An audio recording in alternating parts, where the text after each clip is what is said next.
এতিয়াও জলমগ্ন হৈ আছে মহানগৰীৰ কেইবাটাও অঞ্চল। ৰুক্মিণী গাঁৱত এতিয়াও অপৰিৱৰ্তিত হৈ আছে বান পৰিস্থিতি। ৰুক্মিণী গাঁৱৰ ৰাজপথত এতিয়াও আছে এককাল পৰ্যন্ত পানী। বৃহস্পতিবাৰৰ নিশাৰে পৰা জলমগ্ন হৈ আছে ৰুক্মিণী গাঁৱৰ বাট পথ ঘৰ দুৱাৰ সকলো। ঘৰৰ পৰা বাহিৰলৈ ওলাবলৈও সমস্যাৰ সন্মুখীন হৈছে অঞ্চলবাসী। বৃহস্পতিবাৰৰ নিশাৰে পৰা ৰুক্মিণী গাঁৱত SDRF আৰু অগ্নি নিৰ্বাপক তথা জৰুৰীকালীন সেৱাৰ দলে ৰাবাৰ বোটৰ সহায়ত চলাইছে উদ্ধাৰ অভিযান। জলমগ্ন ৰুক্মিণী গাঁৱত ৰাবাৰ বোটেৰে SDRFৰ এয়া উদ্ধাৰ অভিযানৰ দৃশ্য দেখুৱাইছোঁ।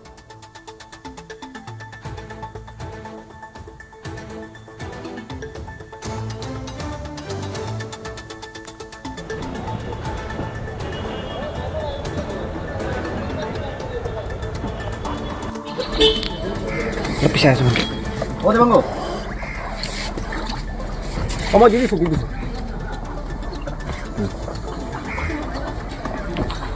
আহিব পাই যাবি ৰাতি নহয় কালি ট্ৰেইন। ইতিমধ্যে আমি নিউজ 18 অসম নৰ্থ ইষ্টৰ দৰ্শকসকলক পুৱাৰে পৰা আমি এই বান বিভীষিকাময় পৰিৱেশ গুৱাহাটী মহানগৰীৰ পৰা পোনপটীয়া সম্প্ৰচাৰ দেখুৱাই গৈছোঁ আৰু এই মুহূৰ্ততো আমি যি SDRFে যিদৰে ধাৰাবাহিক তেওঁলোকে অভিযান অব্যাহত ৰাখিছে এই অভিযানৰ অংশীদাৰ হৈ আমিও কিছু দুৰ্গম এলেকালৈ যাত্ৰা কৰিছোঁ। এই যাত্ৰাপথত খুবেই দুৰ্যোগ, গোটেই বিষয়টো খুব ভয় লগা, কাৰণ ইখনৰ পিছত সিখনকৈ ৰাবাৰ বুটেৰে বৰ্তমান উদ্ধাৰ অভিযান অব্যাহত ৰাখিছে দুৰ্যোগ প্ৰশমন বিভাগে। আৰু এইদৰে চাওক আপুনি এই মুহূৰ্তত আমি যিটো দৃশ্য দেখুৱাইছোঁ যে একোটা বাইলেন, এই বাইলেনসমূহত গ্ৰাউণ্ড ফ্ল'ৰ পৰ্যন্ত পানীৰে একাকাৰ হৈ পৰা পৰিৱেশ আৰু এইদৰে ভিতৰৰ ভাগত আবদ্ধ হৈ থকা বহু সংখ্যক লোকক এইদৰে আন এখন ৰাবাৰ বুটত এইদৰে লৈ অহা হৈছে। উদ্ধাৰ অভিযান তেওঁলোকে অব্যাহত ৰাখিছে আৰু খুবেই চিন্তনীয় গোটেই বিষয়টো। আৰু যদি চোৱা যায় তেতিয়াহ'লে যোৱা বৃহস্পতিবাৰ অৰ্থাৎ যোৱাকালি বিয়লিৰ ভাগত অহা মুখলধাৰ বৰষুণ আৰু সেই বৰষুণৰ পিছতেই যিদৰে গুৱাহাটী মহানগৰীৰ ঠাই বিশেষে কৃত্ৰিম বানৰ বিভীষিকাময় পৰিৱেশ আমি দেখিবলৈ সক্ষম হৈছিলোঁ। তাত কিন্তু অধিকাংশ লোক এক প্ৰকাৰ আবদ্ধ হৈ আছে। ৰুক্মিণী গাঁৱৰ পৰা পৰিৱেশ দেখুৱাইছোঁ। দাদা ক'ত যাব? বজাৰ কৰিছে হাতত আপোনাৰ, মই দেখিছোঁ বজাৰ সমাৰ লৈ আছে। আমাৰ ঘৰ ৰুক্মিণী গাঁৱতে হয়, আমি ৰুক্মিণী গাঁৱতে থাকোঁ। বজাৰ কৰিবৰ কাৰণে কালিৰ পৰা খোৱা বস্তুৱে নাই একো। বজাৰ কৰিলে মানে? বজাৰ কৰি আনিলোঁ, এতিয়া ঘৰলৈ যাওঁ। ঘৰত কোন কোন আছে? ঘৰ আছে, ফেমিলি আছে, আমাৰ ল'ৰা ছোৱালী আছে। পানী মোটা দুৱাৰমুখলৈকে আছে পানীখিনি, মানে ওলোৱা সোমোৱা হোৱা নাই আৰু? নাই হোৱা সেয়ে ভিজি ভিজি আহিলোঁ। এতিয়া নাও চাগে ন, খুব ভয় লগা গোটেই পৰিস্থিতিটো। বিপদটো হয়েই বাৰু, তাৰপিছতো চলিব লাগিব যিহেতু আমাৰ ঘৰ ইয়াতে হয়।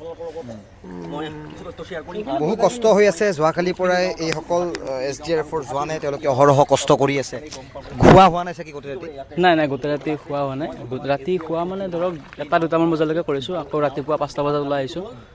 ওলাই এনেকৈ মানুহ উদ্ধাৰ কৰি আছোঁ। আৰু কিমানমান মানুহ উলিয়াই অনা হৈছে এতিয়ালৈকে? এতিয়ালৈকে মোটামুটি 200ৰ অধিক মানুহ উলিয়াই অনা হৈছে। কল্পনা কৰক যে 200তকৈও অধিক মানুহ প্ৰায় 12 ঘণ্টা সময়ত উদ্ধাৰ অভিযানত তেওঁলোকক ভিতৰৰ পৰা তেওঁলোকক উলিয়াই অনা হৈছে। আৰু এই পৰিৱেশ, মই যিখন ৰাবাৰ বোটত এই মুহূৰ্তত উপস্থিত আছোঁ। অ' দাদা ক'ত যাব আপুনি? কিমান পানী ভিতৰত আৰু কিমান পানী? বহুত বেছি পানী বুলি তেওঁ এই মুহূৰ্তত উল্লেখ কৰিছে। বাইদেউ ক'ত যাব? ঘৰত যাব চাগে নেকি? এতিয়া ঘৰত যাই আছোঁ, পানী খোজাই আহিলোঁ আৰু এতিয়া কিবা বস্তু কাৰণে আহিছোঁ মই, এতিয়া উপায় নাই। মানে বজাৰ হৈ গ'ল? মানে বজাৰ কৰিলোঁ, এতিয়া ঘৰত যাম আৰু এতিয়া আমাৰ মানে কোনো অৱস্থা নাই আৰু থাকাৰ মানে। এতিয়া ভাড়া থাকে নেকি? এতিয়া ভাড়া থাকোঁ আৰু এতিয়া উপায় নাই আৰু পানী ভাঙি আহিব লাগিব। এতিয়াতো ৰুম চেঞ্জ কৰিব চাগে ন? এইবাৰ ৰুম চেঞ্জ কৰিম বুলিয়ে ভাবি আছোঁ, কাৰণ ইমান পানীৰ মাজত থাকিব নোৱাৰোঁ আৰু কেনেকৈ কৰি থাকিব। ৰুক্মিণী গাঁও গোটেই পানী হৈ থাকে আৰু ল'ৰা ছোৱালী স্কুলৰ কথাও থাকে। আজি নহয় স্কুলখন বন্ধ আছে, মানুহে কষ্ট কৰি আছে আৰু। 2-এজন মানুহ বাহিৰলৈ ওলাই আহিছে। প্ৰথম মহলৰ পৰা কিছু লোকে জুমি চাইছে বাহিৰলৈকে যে পানী কেতিয়া কমিব। সমস্যা, নানা সমস্যাৰে ভাৰাক্ৰান্ত। আৰু এটি শিশুক দেখুৱাইছোঁ, তেওঁ দেৱালৰ ওপৰত উঠিয়েই তেওঁ হয়তো এই পৰিৱেশ তেওঁ উপভোগ কৰিছে। সমস্যাৰ পৰা কিদৰে সমাধান হ'ব তাক লৈ তেওঁলোকে চিন্তা কৰিবলৈ বাধ্য হৈছে। কিন্তু এখন ৰিক্সা, মই পুনৰ কৈছোঁ, ৰিক্সাখন কিছু মই পূৰ্বৰ পৰা দেখুৱাই আছিলোঁ যে ক্ৰমে কিন্তু ৰিক্সাখন যিমান আগুৱাই গৈছে সিমানেই কিন্তু পানীত ডুব যোৱা এটা পৰিৱেশ আমি এই মুহূৰ্তত দেখিবলৈ সক্ষম হৈছোঁ। তাৰ লগে লগে আন এখন বাহন যিখন হয়তো ইয়ন এখন বাণিজ্যিক ইয়ন বাহন ৰঙা ৰঙৰ এই বাহনখনো বৰ্তমান পানীত সম্পূৰ্ণৰূপে ডুব গৈছে এয়া SDRFৰ জোৱানসকল অহৰহ তেওঁলোকে বঠা মাৰিছে আবদ্ধ হৈ থকা লোকসকলক বাহিৰলৈ উলিয়াই নিছে আৰু ভিতৰত থকা লোকসকলৰ যদি কিবা অত্যাৱশ্যকীয় সামগ্ৰী লাগে তেতিয়াহ'লে তেওঁলোকক এইদৰে বজাৰ কৰাৰ এটা সুবিধা তেওঁলোকে প্ৰদান কৰি দিছে যাতে নিত্য যি আৱশ্যকীয় সামগ্ৰীসমূহ আছে সেই সামগ্ৰীসমূহ যাতে তেওঁলোকে পায় গতিকে এই মুহূৰ্তত মই দীপাংকৰ মই ৰুক্মিণী গাঁৱৰ ভিতৰলৈ আহিছোঁ SDRFৰ জোৱানসকলৰ ৰাবাৰ বুটৰ জৰিয়তে গতিকে খুব বিভীষিকাময় পৰিৱেশ খুব চিন্তনীয় গোটেই বিষয়টো আৰু এই বিষয়টোৰ কেতিয়া হাম কাটে কেতিয়া স্বাভাৱিক অৱস্থালৈ ঘূৰি আহে সেয়া নিশ্চয় আমি কিছু অপেক্ষা বা এই পৰিস্থিতিৰ সৈতে আমি মোকাবিলা কৰিব লাগিব কিন্তু এই মুহূৰ্তত ক'ব বিচাৰিছোঁ পুনৰবাৰ যে চৰকাৰৰ ফালৰ পৰা কোনো এগৰাকী কিন্তু বিষয়া বা মন্ত্ৰী বিধায়ক কিন্তু এই মুহূৰ্তলৈকে এই স্থানত আহি উপস্থিত হোৱা নাই সাংসদগৰাকী নিৰুদ্দেশ হোৱা বুলি বহুতজনে কমেণ্ট কৰিছে যে কুইন ওজা আজিৰ দিনত নিৰুদ্দেশ